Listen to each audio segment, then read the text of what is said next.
It's a day to remember, oh wait I won't cause I was faded. I just want money, respect and the power, and piss off the people who mad cause I made it. Don't do relations.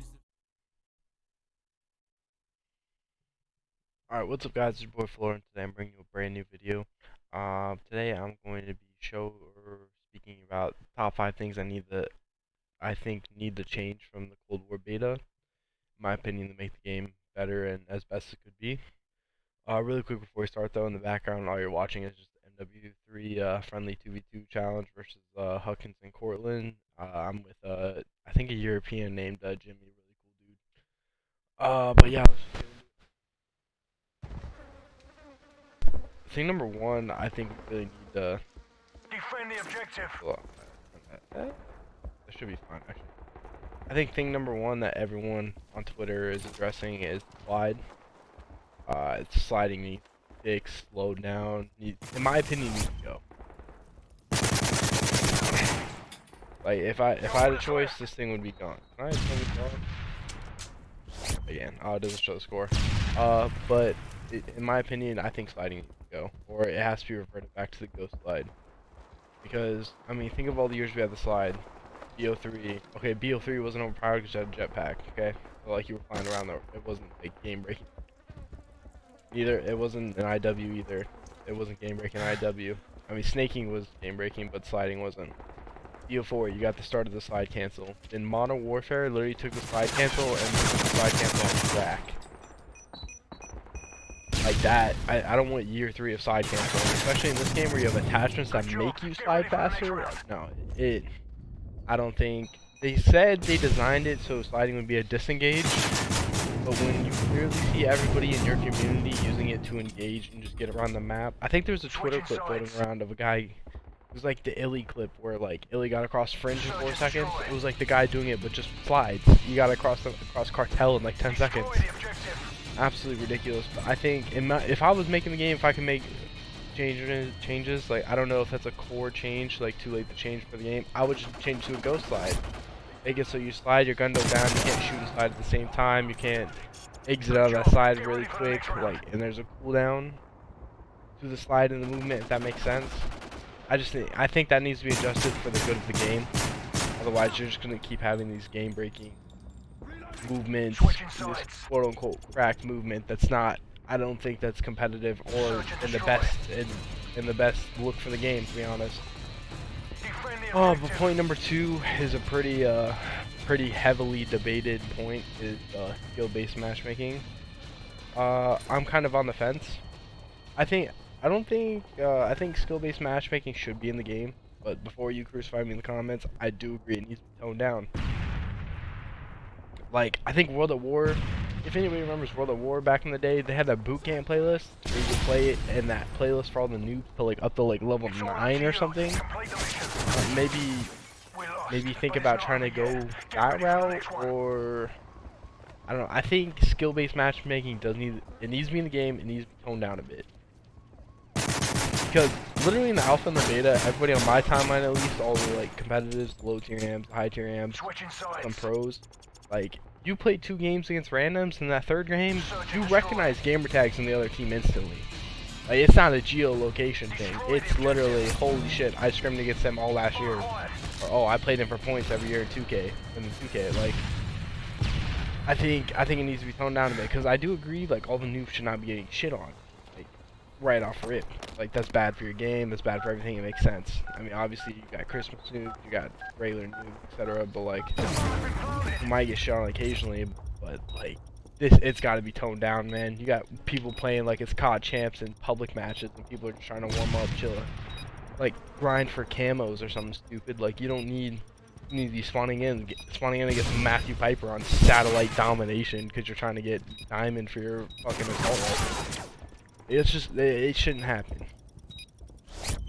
Next thing I think needs to be changed. Oh, this is a big one I noticed. Name centering. I don't know if it's only me, but like, when you're aiming in on somebody, like, where their name is and where the person is relatively, like, oh, right. Hold on, let me see if I can redo that. Right here, like, I'm gonna pause right here. If you see, you see where Huckins is. You see his name, and you see his head's right in the middle of his name. That's not a thing in Cold War. His name, like the J, is where the top of his head is, and it's so off-centered. Maybe it's just me. Maybe it's like, oh, adapt. Like, dude, like I swear to God, I should be hitting people. And I realize I'm aiming 3 feet to the right because their name's not centered. I think that's just a small fix. That should be fixed.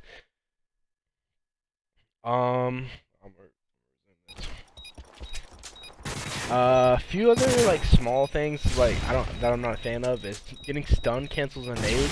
I noticed it a few times. Like if I'm cooking a frag grenade and I'm on like the third bounce, getting ready to throw it, like the third cook, so it blows up like literally 15 feet from me around the corner, and I get stunned, it cancels my nade altogether. So it puts the pin back in the nade and back in my pocket apparently.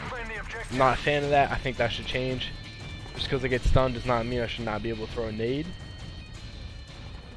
And then I get another major thing that people have been complaining about is map fluidity. I mean, I'm not too worried about this. I think Miami's big. I think Miami's way too big, in my opinion. I think it's a great, like, it might be a great layout. Like, there's a few power positions that are good, but there's also parts of the map that aren't ever used. Like, it just feels way too large for it. It's like a Stonehaven. Like, it looks cool, but at the same time, like, are we really using all this map? No. Like that reminds me of Granza Raid. Granza Raid was fucking massive. That was a 10v10 map.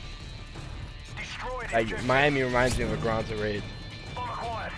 I mean like Satellite is like Meteor is like kinda okay. Oh man, there's some games where it's like, dude, I'm beaming these kids. There's other games where it's like, where did I just get shot from? I think that map suffers from too much like length, like too much like this, if that makes sense. Like sure you get your small alleyways and shit in like the deep spawn and the caves and like the giant open area by the sand dunes, but like think about it, if you know, running up the left side of Satellite or right side depending on whatever you spawn on, you know, the crash site, if they put like another cave connecting those two sides and like maybe running up to the crash site, so it's like a T. So it's like, I'm gonna try and... How do I wanna... Wow, dude. I'm gonna get fucking roasted for even trying to make a T with my fingers. But like, I don't know, make it like a T. I might just edit in fucking a map layout and draw what I mean. Before I get absolutely toasted in the comments. So, alright, really quick. Basically what I was trying to explain was like this left side or right side here, like if you're running up the side, you know how everybody like rushes this area? Well, if we take, actually, can I? There we go. So, like, it's like Seaside last year, how it was kind of closed off like this. Maybe if they added like, I don't know, another tunnel here. And then archway here leading into the crash site. That would offer some more like variety, because once people get here, they literally just look into your spawn and it's fucking lights out. Or especially here, looking into here and here, it's kind of aids. But, like you can also do the same thing from like looking this way also. So I mean, like it goes both ways. But that's that T thing I was trying to think of, and maybe connecting this area like up in here, like have a ramp or an archway. Like a high risk, high reward type thing where you're obviously exposed in the open, but you can quick flank top, if that makes sense. If it was my opinion, I think the map needs to be like cut off like here. This should be that should be the map. That should be the whole map. Put a tunnel here, and then maybe have like an underground tunnel that leads up into here, and like if you had something underground that led into here and out both sides, like kind of like, what was that map, Wasteland on Modern Warfare 2, you know how they have that bottom middle area? Maybe something like that under the crash site could be dope to give it that verticality. But I don't know, that's small things I think that could improve the fluidity of the map, because right now it's just all ARs and snipers hopping up from here and here and here, etc. I think like small changes to that map can make it good for all sorts of playstyles and versatility, besides it just being literally ARs and sniping in the sand dunes. Like I'm getting hit by the fucking Tusken Raiders and the Phantom Menace during the pod race, man. That's what it feels like half the time to these snipers.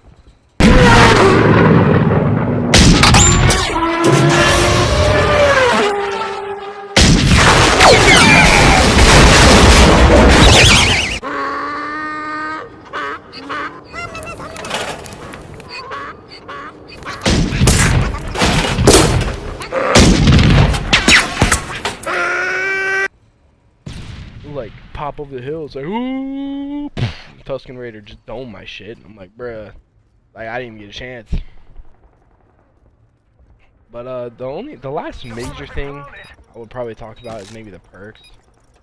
Before I start with the perks, wild cards, 100% on point. Treyarch, this is one of the greatest wild cards. I'm actually going this. Where I make it like 5 points of me just shitting on the game. Wild cards is done perfectly. There's I think 4 wild cards. It's danger close, which is extra lethal attack, which is probably gonna be auto banned and it should be auto banned and competitive. Like they don't fuck with that shit for some reason. Lawbreaker, which means you can use overkill, you can pick whatever perks you want, etc. And then Gunfighter, which allows you to have like 8 attachments on the primary, and then perk greed, which means you get 6 perks and only 5 attachments. I think that's great because if you get Gunfighter, if you pick Gunfighter, you stack your AR with like 8 attachments, you don't get flak and tack. So you're either getting stunned or you're getting naded. If you have a trophy system that only blocks 2 things, that could be a little dicey. So I like that it's almost introducing a meta. Same thing with this Lawbreaker. Maybe we allow overkill sniping again. I don't know. And same thing with perk greed, because perk greed you can have those subs that have like flak, tack, ninja, marathon, whatever we have, and it just allows for more strats, more class-based strats that could I don't know, that could maybe widen the level of strats you have in Search and Destroy, or maybe a different break in hardpoint you're not used to seeing. Like class-specific situations, that would be kind of nice to see. It'd be a fresh breath, a breath of fresh air, if that makes sense. I don't know, I kind of explained that pretty badly, but I think you guys get the gist of it. But into the perks aren't bad. My only worry is that with perk 2, there's no viable perk 2. Again, just like last year. Like there was no point in you having a perk 2. I mean, I guess Scavenger, but like, I mean, Quartermaster recharge equipment over 24 seconds, that's gonna be banned. And then the other 2 are Scavenger, Assassin, and Tracker. Unless we have kill streaks in, which I don't know if we will. If you have kill streaks, I guess Assassin will be useful. And Scavenger, but like, in competitive settings, it's not really that deep. I think I saw Aches put out a little quote-unquote slideshow, but just Twitter screenshots. If they took the perk 2 and just made a lightweight perk, I think that would be a great idea. Just made a lightweight perk and perk 2 so that you got your marathon and your lightweight, and that offers more variety. Whereas if the other team gets streaks, they get punished and they have to put on Assassin instead of having lightweight and moving across the map. I think that would help in the meta and building everything out. Perk 3 has cold-blooded, and everybody's gonna use ninja, obviously. Perk 1 has flak and tack, which makes it choose between 1 and 2, which I really like. And yeah, that's gonna do it all for this video. If you guys agree, let me know in the comments. If you guys disagree with anything I'm saying, let me know in the comments. I know Jimmer's probably gonna watch this and just be like, "Oh, you just made you to get better, get good, and fucking have a educated conversation with fucking man." But anyway, that's gonna bring this to the end of the video. Like I said, just putting my thoughts and concerns out there. Tell me how you enjoyed the beta. If you enjoyed the beta, if not, let me know in the comments below. It's been your boy Flora. I'll see you in the next video. Peace.